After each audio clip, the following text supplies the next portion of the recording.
he's with The Rock, and they're at this vitamin store, and the guy at the front desk was like, "Oh yeah, you're The Rock. Okay, you hang in there, buddy. Good luck." And the guy that said it, lived in a trailer park in Palmdale.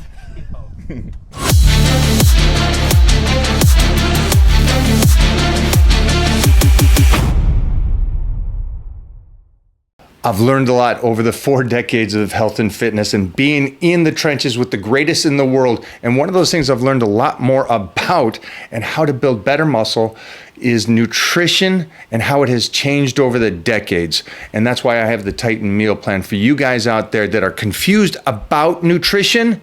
I'm gonna set you straight. Get a hold of me today. The link will be in the comments down below for you guys. Everybody, get over to the Titan meal plan, and I'll see you in the Titan crew where I will fine tune any difficulties that you're having. This is the best story in the world. Okay, you're with The Rock and you're in the vitamin store. And what the guy, do you remember the guy? The guy that worked with us that was a weirdo. He said, "You hang in there, bro." And The Rock stopped and goes, "Did he just tell me to hang? What does he think I'm doing?" And I'm like, "I don't know, dude." That's great. That was the greatest. That's the greatest. But you know what? Keep your chin up, kid. What year was that? That was right when The Rock. Well, The Rock had done like the rundown. He'd done enough movie. He made it. He was killing it. Yeah. But then the best was we were in the Firehouse restaurant. Hold on, before you jump over, because I just want them to understand. He's with The Rock, and they're at this vitamin store, and the guy at the front desk was like, "Oh yeah, you're The Rock. Okay, you hang in there, buddy. Good luck." And the guy that said it, lived in a trailer park in Palmdale. And he told The Rock to hang in there, like, you know, just like, "You hang in there, bro." And I don't even think he meant it. He just said it, you know. But then another time we're at the Firehouse restaurant right down the street, and this beautiful girl walks in, and she's with her boyfriend. She kind of like shuns her boyfriend and goes, "Oh my God." You know, and she comes over to like the table where we're with The Rock, and she says to her boyfriend, "Can you take a picture of us?" And The Rock's like, "Yeah, great." And she takes a picture and she kisses him on the cheek. She says, "Oh, thanks so much, Vin." And we're like, "Dude, she thought you were Vin Diesel. She thought you were fucking Vin Diesel." He was so mad.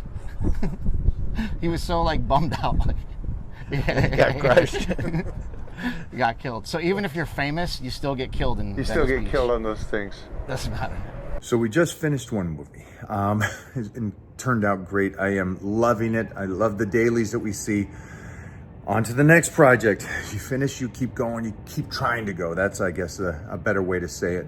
And this next movie that I have booked, this is gonna take all of me. This is gonna take slice to the bone, all the character development, but also I need to be able to move and grow and keep that strength through this process. You'll understand why that is after you see the movie, but keeping the strength is key when you're dieting.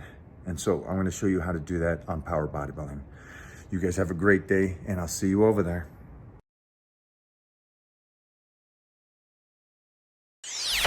Oh my gosh.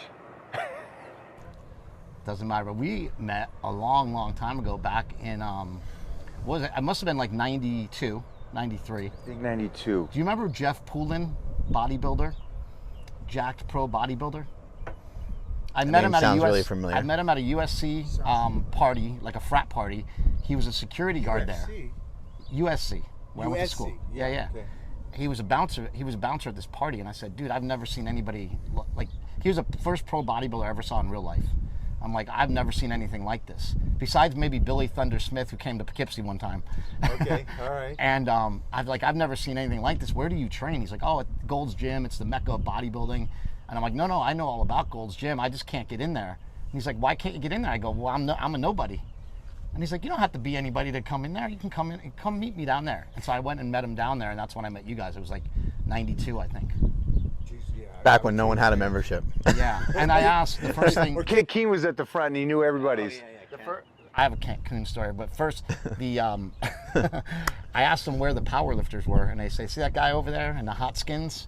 You're wearing like the striped hot skins?" Yeah. You're like, "No, the real power lifter. Come on, direct me to the power lifters, actually." Yeah, the real. Who is this guy? And they said, "That's Mike O'Hearn. He's like a bodybuilder, power lifter, power builder kind of thing, you know. And you should go talk to him." And I came and talked to you and Ron. And that was it. That was it. That was love after that. Well, no, I squatted with you guys one day, and you guys kept telling me, "Sit back, sit back, sit back." We put 600 pounds on the bar, And you're like, you and Ron were like, you better fucking sit back. And I'm like, I feel like I'm gonna fall over. If you fall over, you fall over. That's it. You can't have fear of this. Me. I think it was Ron that said it, and I did fall over, and you guys just fucking caught me and like lifted me back up. And you're like, that's a way to do it. Good. Just sit back like that again. Do it again. And then the next time I did it, I was actually able to do it. You know. But to me, it was amazing because it like got over that fear. You know, that initial fear. I love it, man. Yeah. It's just cool that it's 30 years. It's a long time, man. Yeah, and we're still here. How'd you get started? Was it from your dad or your brothers? Brothers and sisters. Yeah. Because my sisters competed in powerlifting and bodybuilding, and so did my brothers. And so it started off like anything, like you guys kind of. It's, you know, it was. I was the youngest, and I always wanted to do what they did, if not better. And so then it just started. And we were set up good, though. We were set up because all the boys are downstairs, and my dad just filled it with weights. And so it was whoever was doing push-ups or sit-ups, the next one jumps in and keeps going, and whoever does it longer, and that was that kind of mentality. Probably had to have you guys really active so you didn't like kill each other. Yeah, but I think back then, that's the 70s. That's what we would do. We'd go out and that's all you do. You go ride your BMX bike, you'd wrestle, you'd play football in the street, you know, mostly growing up in Poughkeepsie. Yeah. Which I've actually visited, and I got to guest pose out there. Oh, nice. Yeah. You know, it's amazing because like you had how many brothers and sisters? A lot, right? 10 altogether. 10, right? Yeah. But you're the one that like really has stood out and stood the test of time, right? I'm the one that stayed with it. Stayed with it. Because my sister won Miss Seattle, my brother won Mr. Washington, powerlifting as well, and I just stayed with it. And I don't know why. It's just no, I know why. Because when I started doing it and looking at the magazines, it was just whatever this is, I want to do this. Yeah. And it was odd because like since I first met you, you were like sort of famous. They were like, oh, that's Mike O'Hearn. Like everybody's like, that's Mike O'Hearn. Like everybody already knew you. You were like 25 years old or 24 years old, something like that, you know. And everybody had already known you. You're already on a ton of different like magazine covers and Already powerlifting for probably almost 10 years or Yeah. Started in the 80s, mid 80s. Yeah. Yeah, and it was kind of crazy because I remember going in 1995. I went to the Arnold for the first time with Lou Zwick, and I was shooting stuff for ESPN. Yeah. And I was there shooting stuff for ESPN. And I remember like I was already friends with you and you came through and everybody knew who you were. And I thought it was the coolest thing. I'm like, everybody just knows this guy from lifting? That's so cool. It's like, you know, that's all you had to do is lift. Like, that's great, you know? Lift and win. Yeah. Because that's how it got in the magazines. That's the difference between then and today. You can be famous today without being in the trenches.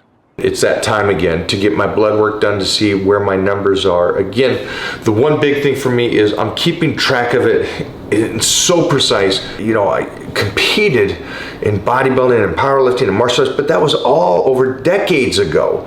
And so how can I continue to keep this physique and be this strong at this stage? And so that is by optimizing my health with Titan Medical. It all stems from one thing: your blood work, what's going on inside of you. And that's the main thing that I'm focused about, is see how I can continue to not just be in the game. I don't want to be that guy. I don't want to be a weekend warrior. I don't want to say you got a dad bod. I want to be the pinnacle of the health and fitness industry decades after I competed. And I've always said this too. You got so many of these guys that were with me in the 80s and 90s, and they keep putting the pictures up from the 80s and 90s. I don't want to be that guy. I like the fact that I can still put up pictures of me today, even though I won the universe back in the 90s. That's the goal for me. I don't know what your goal is, but I can tell you this. I know you want to live, and I know you want to live your best life. And that starts with blood work. Over at Titan Medical, start today.